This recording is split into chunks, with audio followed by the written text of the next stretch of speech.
তো হেল্ল' নমস্কাৰ, কমৰেড সুজন কোলম্বাই লগতে কাৰ্ডুম। কি খবৰ? মোৰ খবৰ ভালেই।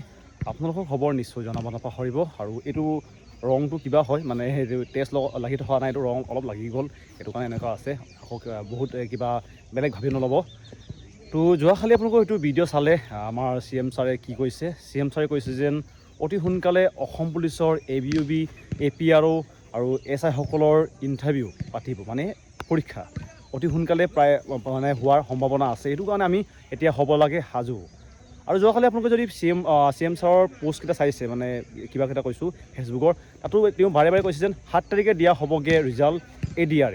যদি আপোনালোকে ADR পৰীক্ষা দিছিলে, আপোনালোকৰ কাৰণে এইটো ভাল। কিন্তু ADR ৰিজাল্টটো এইটো ফাইনেল ৰিজাল্ট নহয়, ইয়াৰ পিছতো থাকিব বাইবা আপোনালোকক লোৱা হ'ব। এইটো কাৰণে ইয়াৰ কাৰণেও প্ৰিপেৰেশ্যন কৰক।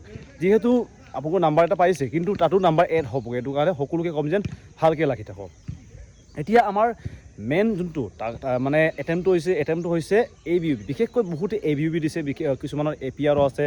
আৰু ইয়াতে বহুতে মোক কৈ থাকে যেন দাদা মই ইমান নম্বৰে পাইছোঁ, মোৰ নাম আহিবগৈ জানো? যদি আপোনালোকে ভাবিছে মোৰ নাম আহিবগৈ, পঢ়ি থাকক, এইটোৱে ক'ম। কোনো ইউটিউবাৰে আপোনালোকে ইউটিউবৰ কথা শুনিব প্ৰয়োজন নাই। বহুতে কৈছে 51 নাপালে নাহে, বহুতে কৈছে 52 নাপালে নাহেগৈ। এইটো নহয়। প্ৰতি বছৰে কেণ্ডিডেট সলনি হয়, প্ৰতি বছৰে তেওঁলোকৰ নাম্বাৰো সলনি হৈ থাকে। এইটো কাৰণে যদি আপোনালোকে লাগিছে যেন মোৰ নাম আহিবগৈ, আপোনালোকে পঢ়ি থাকক, নিশ্চয় আহিবগৈ নাম। আপোনালোকৰ নিজৰ ওপৰত বিশ্বাস কৰক, বা বেলেগৰ কথা ইমান বিশ্বাস কৰাৰ প্ৰয়োজন নাই। এতিয়া এইটো যেন যোনটো ABUB, ইয়াৰ পৰীক্ষাটো হ'ব আগতে হ'বনে কিবাটো APRO হ'ব? তো এইটো নহয়, প্ৰায়খিনি পৰীক্ষা একেলগে হ'ব।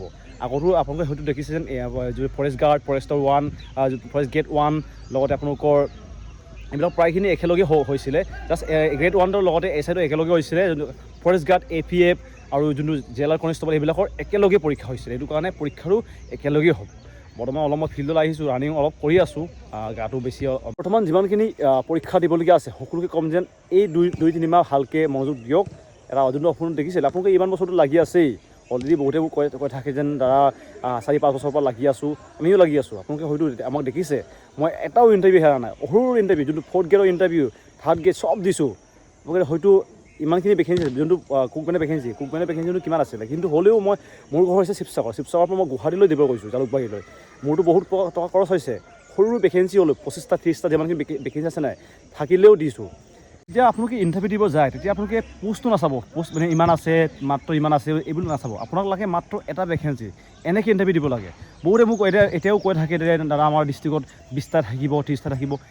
30টা আপোনাক নালাগে, 20টা আপোনাক নালাগে, আপোনাক লাগে মাত্ৰ এটা, এনেকৈ ইণ্টাৰভিউ দিব লাগে। এতিয়া আপোনালোকে হয়তো দেখিছে মোক কুকমেনৰ ভেকেঞ্চি কিমান আছিলে। কুকমেন ভেকেঞ্চি যদি অসম চাই 53 নে কিমান আছে, আৰু আমাৰ কাৰণে কিমান আছে, মাত্ৰ 22টামান আছে।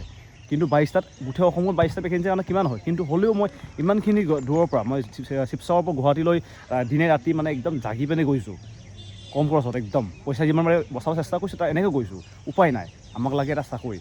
আমাৰ নিচিনা দুখীয়া ঘৰত জন্ম লোৱাটো এটা মানে পাপ নিচিনা হয়। কিন্তু এই পাপটো মই লৈ যাব বিচৰা নাই।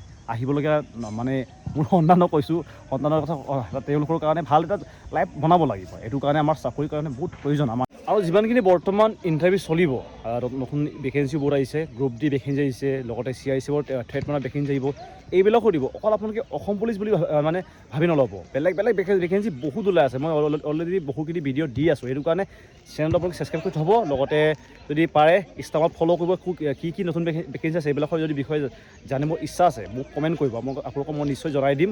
আৰু এতিয়া বৰ্তমান CICৰ ভেকেঞ্চি আহিছে, লগতে অগ্নিবীৰ যোনটো এয়াৰফ'ৰ্চৰ অলপ কেইদিন আগতে ওলাইছিলে। তাৰপিছত এতিয়া গ্ৰুপ ডি ভেকেঞ্চি প্ৰায় 32,000 ভেকেঞ্চি, বৰ্তমান SSC GDও চলি আছে।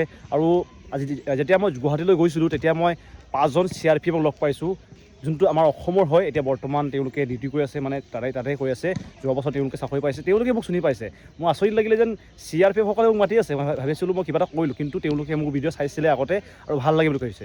CRPF সৰু বয়সৰ ল'ৰা, মোতকৈ বয়সতো সৰু হ'ব। তেওঁলোকে ইমান মোক ৰেচপেক্টত কৈছে না, দাদা বুলি মাতি পিনি কৈছে, ইমানখিনি ছাপোৰ্ট কৰিছে, ধন্যবাদ থাকিল।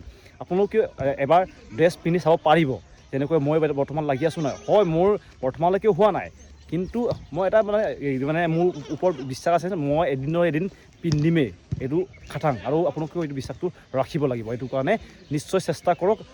ভেকেঞ্চিটো কম হৈছে বেছি হৈছে ইমান চাই থকাৰ প্ৰয়োজন নাই, আমাক লাগে মাত্ৰ এটা ভেকেঞ্চি।